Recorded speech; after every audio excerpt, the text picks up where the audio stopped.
Good evening. Tonight we're reading Around the World in 80 Days by Jules Verne. Chapter 25, in which a slight glimpse is had of San Francisco. It was 7 in the morning when Mr. Fogg, Aouda, and Passepartout set foot upon the American continent, if this name can be given to the floating quay upon which they disembarked.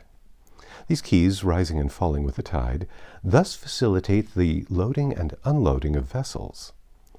Alongside them were clippers of all sizes, steamers of all nationalities, and steamboats, with several decks rising one above the other, which ply on the Sacramento and its tributaries.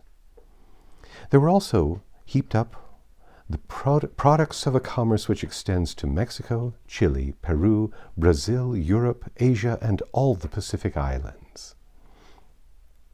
Passepartout, in his joy on reaching at last the American continent, thought he would manifest it by executing a perilous vault in fine style. But tumbling upon some worm-eaten planks, he fell through them. Put out of countenance by the manner in which he thus set foot upon the New World, he uttered a loud cry which so frightened the innumerable cormorants and pelicans that are always perched upon these movable quays that they flew away. Mr. Fogg, on reaching shore, proceeded to find out at what hour the first train left for New York, and learned that this was at 6:00 p.m. He had, therefore, an entire day to spend in the Californian capital. Taking a carriage at a charge of $3, he and Aouda entered it, while Passepartout mounted the box beside the driver, and they set out for the International Hotel. From his exalted position, Passepartout observed with much curiosity the wide streets, the low, evenly ranged houses, the Anglo-Saxon Gothic churches, the great docks, the palatial wooden and brick warehouses, the numerous conveyances, omnibuses, horse-cars, and upon the sidewalks, not only Americans and Europeans, but Chinese and Indians. Passepartout was surprised at all he saw. San Francisco was no longer the legendary city of 1849, a city of banditti, assassins, and incendiaries who had flocked hither in crowds in pursuit of plunder, a paradise of outlaws where they gambled with gold dust, a revolver in one hand and a bowie knife in the other. It was now a great commercial emporium. The lofty tower of its city hall overlooked the whole panorama of the streets and avenues which cut each other at right angles, and in the midst of which appeared pleasant, verdant squares, while beyond appeared the Chinese quarter, seemingly imported from the Celestial Empire in a toy box. Sombreros and red shirts and plumed Indians were rarely to be seen, but there were silk hats and black coats everywhere, worn by a multitude of nervously active, gentlemanly-looking men. Some of the streets, especially Montgomery Street, which is to San Francisco what Regent is to London, and Boulevard des Italiens to Paris, and Broadway to New York, were lined with splendid and spacious stores, which exposed in their windows the products of the entire world. When Passepartout reached the International Hotel, it did not seem to him as if he had left England at all. The ground floor of the hotel was occupied by a large bar, a sort of restaurant freely open to all passers-by, who might partake of dried beef, oyster soup, biscuits, and cheese without taking out their purses. Payment was made only for the ale, porter, or sherry which was drunk. This seemed very American to Passepartout. The hotel refreshment rooms were comfortable, and Mr. Fogg and Aouda, installing themselves at a table, were abundantly served on diminutive plates. After breakfast, Mr. Fogg, accompanied by Aouda, started for the English consulate to have his passport visaed. As he was going out, he met Passepartout, who asked him if it would not be well, before taking the train, to purchase some dozens of Enfield rifles and Colt's revolvers. He had been listening to stories of attacks upon the trains by the Sioux and the Pawnee. Mr. Fogg thought it a useless precaution, but told him to do as he thought best, and went on to the consulate. He had not proceeded 200 steps, however, when, by the greatest chance in the world, he met Fix. The detective seemed wholly taken by surprise. "What? Had Mr. Fogg and himself crossed the Pacific together and not met on the steamer?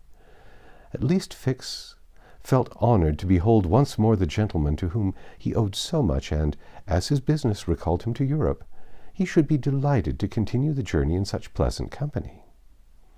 Mr. Fogg replied that the honor would be his, and the detective, who was determined not to lose sight of him, begged permission to accompany them in their walk about San Francisco, a request which Mr. Fogg readily granted. They soon found themselves in Montgomery Street, where a great crowd was collected. The sidewalks, streets, horse-car rails, the shop doors, the windows of the houses, and even the roofs were full of people. Men were going about carrying large posters, and flags and streamers were floating in the wind, while loud cries were heard on every hand. "Hurrah for Cammerfield! Hurrah for Mandiboy!" It was a political meeting, at least so Fix conjectured, who said to Mr. Fogg, "Perhaps we'd better not mingle with the crowd. There may be danger in it." "Yes," returned Mr. Fogg, "and blows, even if they are political, are still blows." Fix smiled at this remark, and in order to be able to see without being jostled about, the party took up a position on the top of a flight of steps situated at the upper end of Montgomery Street. Opposite them, on the other side of the street, between a coal wharf and a petroleum warehouse, a large platform had been erected in the open air, toward which the current of the crowd seemed to be directed. For what purpose was this meeting? What was the occasion of this excited assemblage? Phileas Fogg could not imagine. Was it to nominate some high official, a governor or member of Congress? It was not improbable, so agitated was the multitude before them. Just at this moment there was an unusual stir in the human mass. All the hands were raised in the air. Some, tightly closed, seemed to disappear suddenly in the midst of the cries. An energetic way, no doubt, of casting a vote. The crowd swayed back, the banners and flags wavered, disappeared for an instant, then reappeared in tatters. The undulation of the human surge reached the step, while all the heads floundered on the surface like a sea agitated by a squall. Many of the black hats disappeared, and the greater part of the crowd seemed to have diminished in height. "It is evidently a meeting," said Fix, "and its object must be an exciting one. I should not wonder if it were about the Alabama, despite the fact that that question is settled." "Perhaps," replied Mr. Fogg simply. "At least there are two champions in presence of each other, the Honorable Mr. Cammerfield and the Honorable Mr. Mandiboy." Aouda, leaning upon Mr. Fogg's arm, observed the multitudinous scene with surprise, while Fix asked a man near him what the cause of it all was. Before the man could reply, a fresh agitation arose. Hurrahs and excited shouts were heard. The staffs of the banners began to be used as offensive weapons, and fists flew about in every direction. Thumps were exchanged from the tops of the carriages and omnibuses, which had been blocked up in the crowd. Boots and shoes went whirling through the air, and Mr. Fogg thought he even heard the crack of revolvers mingling in the din. The rout approached the stairway and flowed over the lower step. One of the parties had evidently been repulsed, but the mere onlookers could not tell whether Mandiboy or Cammerfield had gained the upper hand. "It would be prudent for us to retire," said Fix, who was anxious that Mr. Fogg should not receive any injury, at least until they got back to London. "If there is any question about England in all this, and we were recognized, I fear it would go hard with us." "An English subject," began Mr. Fogg. He did not finish his sentence, for a terrific hubbub now arose on the terrace behind the flight of steps where they stood, and there were frantic shouts of "Hurrah for Mandiboy! Hip, hip, hurrah!" It was a band of voters coming to the rescue of their allies and taking the Cammerfield forces in the flank. Mr. Fogg, Aouda, and Fix found themselves between two fires. It was too late to escape. The torrent of men, armed with loaded canes and sticks, was irresistible. Phileas Fogg and Fix were roughly hustled in their attempts to protect their fair companion. The former, as cool as ever, tried to defend himself with the weapons which nature had placed at the end of every Englishman's arm. But in vain. A big brawny fellow with a red beard, flushed face, and broad shoulders, who seemed to be the chief of the band, raised his clenched fist to strike Mr. Fogg, whom he would have given a crushing blow had not Fix rushed in and received it in his stead. An enormous bruise immediately made its appearance under the detective's silk hat, which was completely smashed in. "Yankee!" exclaimed Mr. Fogg, darting a contemptuous look at the ruffian. "Englishman," returned the other. "We will meet again." "When you please. What is your name?" "Phileas Fogg. And yours?" "Colonel Stamp Proctor." The human tide now swept by, after overturning Fix, who speedily got upon his feet again, though with tattered clothes. Happily he was not seriously hurt. His travelling overcoat was divided into 2 unequal parts, and his trousers resembled those of certain Indians, which fit less compactly than they are easy to put on.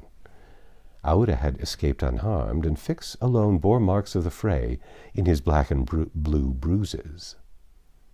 "Thanks," said Mr. Fogg to the detective as soon as they were out of the crowd. "No thanks necessary," replied Fix. "But let us go." "Where?" "To a tailor's." Such a visit was indeed opportune. The clothing of both Mr. Fogg and Fix was in rags, as if they had themselves been actively engaged in the contest between Cammerfield and Mandiboy. An hour after, they were once again more suitably attired, and with Aouda returned to the International Hotel. Passepartout was waiting for his master, armed with 6 6-barrel revolvers. When he perceived Fix, he knit his brow, but Aouda having in a few words told him of their adventure, his countenance resumed its placid expression. Fix evidently was no longer an enemy, but an ally. He was faithfully keeping his word. Dinner over, the coach, which was to convey the passengers and their luggage to the station, drew up to the door. As he was getting in, Mr. Fogg said to Fix, "You have not seen this Colonel Proctor again?" "No." "I will come back to America to find him," said Phileas Fogg calmly. "It would not be right for an Englishman to permit himself to be treated in that way without retaliating." The detective smiled but did not reply. It was clear that Mr. Fogg was one of those Englishmen who, while they do not tolerate duelling at home, fight abroad when their honor is attacked. At 6:15, the travelers reached the station and found the train ready to depart. As he was about to enter it, Mr. Fogg called a porter and said to him, "My friend, was there not some trouble in San Francisco today?" "It was a political meeting, sir," replied the porter. "But I thought there was a great deal of disturbance in the streets." "It was only a meeting assembled for an election." "The election of a general-in-chief, no doubt?" asked Mr. Fogg. "No, sir, a justice of the peace." Phileas Fogg got into the train, which started off at full speed. That's the end of Chapter 25. Come back tomorrow and we'll read Chapter 26.